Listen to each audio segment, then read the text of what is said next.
اسلامی دنیا کی تاریخ میں کچھ ایسے مشہور عرب رہنما بھی آئے جنہوں نے اپنی بصیرت اور قیادت سے دنیا کو بدل ڈالا۔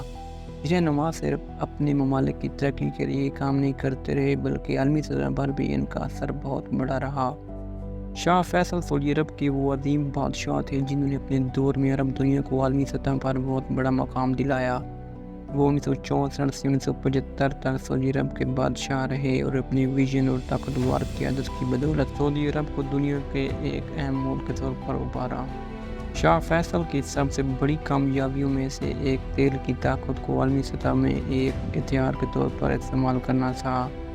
1973 میں جب اسرائیل اور عرب ممالک کے درمیان جنگ ہوئی، شاہ فیصل نے امریکہ اور دیگر مغربی ممالک کو اسرائیل کی حمایت کرنے پر تیل کی برآمدات روک دی۔ اس فیصلے نے عالمی معیشت کو ہلا کر رکھ دیا اور تیل کی قیمتوں میں بے پناہ اضافہ ہوا۔ اس اقدام نے نہ صرف سعودی عرب کو ایک اقتصادی طاقت بنایا بلکہ دنیا کو یہ بھی دکھا دیا کہ عرب ممالک کی قدرتی وسائل کی کیا اہمیت ہے۔ شاہ فیصل نے اسلامی ممالک کے درمیان اتحاد کو فروغ دینے کے لیے بھرپور کوششیں کی۔ 1969 میں اسلامی کانفرنس کی تنظیم کا قیام ان کاوشوں کا نتیجہ تھا۔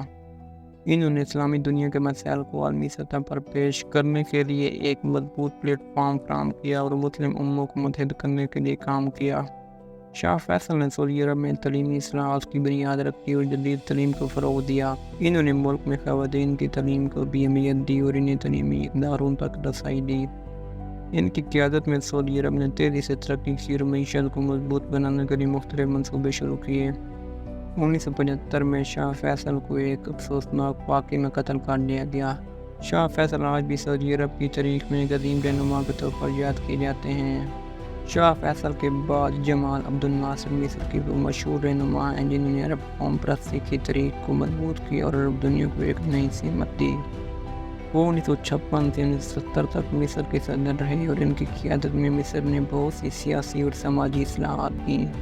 1956 میں سویز کینال کے بحران کے دوران جمال عبد الناصر نے برطانیہ اور فرانس کی مداخلت کو ناکام بنایا اور نہر کو مصر کی ملکیت میں لے لیا۔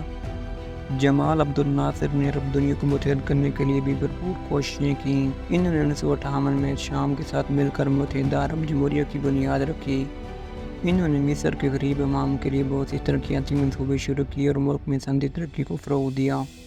جمال عبد الناصر کے بعد یاسر عرفات فلسطین کے وہ مشہور رہنما تھے جنہوں نے فلسطینیوں کی آزادی کی جنگ میں اہم کردار ادا کیا۔ وہ 1969 سے 2004 تک فلسطینی آزادی تنظیم PLO کے سربراہ رہے اور فلسطینیوں کی آزادی کے لیے عالمی سطح پر آواز بلند کی۔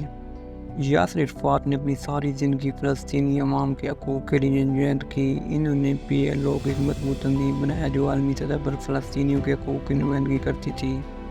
یاسر عرفات نے فلسطینیوں کے حقوق کے لیے مسلسل جدوجہد کے ساتھ ساتھ امن معاہدے کے لیے بھی کام کیا۔ 1993 میں انہوں نے آسلو معاہدے پر دستخط کیے جس کے تحت اسرائیل اور فلسطین کے درمیان ایک امن معاہدے کی بنیاد رکھی گئی۔ اس معاہدے کے بعد یاسر عرفات کو نوبل امن انعام بھی دیا گیا۔